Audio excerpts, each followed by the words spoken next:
Hi, I want to talk to you about a very specific term that you've probably heard more than just once. And that term is everything in moderation. Now, what do I mean by that? Many times people will say to me while I'm dieting, well, it won't hurt if you have a little piece of chocolate or you have a little cup of rice or pasta or whatever it may be. Because after all, everything in moderation is okay, right? Well, I'd like to talk to you about how this applies to your financial planning, your financial well-being, everything in moderation. Do you know anyone, or are you one of those people that likes to put your money in the bank because it is safe? Many people like to put their money in bank CDs. You park your money for a year or 2 or 3 or maybe 5, and the longer the duration, typically the higher the interest rate that they give you. And that's a great place to put your money if you're intending to use that money in 1, 2, 3, 4, 5 years for, say, a specific purchase, because you want to make sure that that money will be there and it will not be lost. So you can move forward with this so-called purchase or whatever goal it is that you have that you want to use that money for. But what is the downside of parking your money in bank CDs? And you probably know, if you've shopped around, and you know that the interest rates are very low, because we are currently, today is January 10, 2022, we are currently in a low, very low interest rate environment. So although your money may be safe there, but it's not growing. For growth, many people put their money in the market, like the stock market. It could be mutual funds, it could be stocks, it could be some other vehicles where you have tremendous potential for growing your money. But let's not forget that when the market goes down or the market crashes, you may be giving back whatever you earned on your money, the growth on that investment. Not only the growth, but you may also be giving back some of your principal. So there are pros and cons to everything. And typically, when I work with clients and I ask them, how much of this money are you okay with losing? How much can you afford to lose? And most people will say to me, well, gee, I can't afford to lose any of it.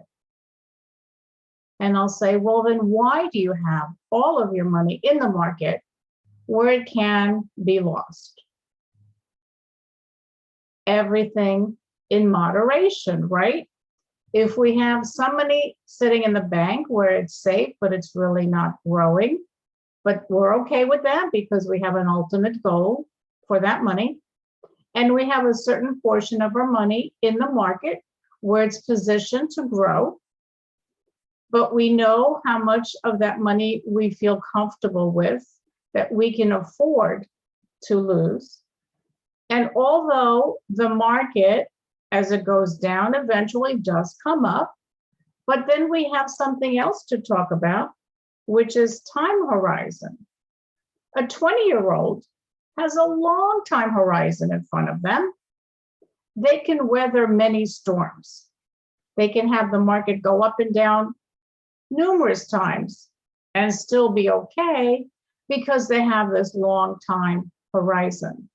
But a person who's getting close to retirement, or maybe a person who's already in retirement, does not have that kind of time horizon where they have 40 years ahead of them to make up for losses. So everything in moderation. Did you know that the foundation of anyone's financial plan is insurance?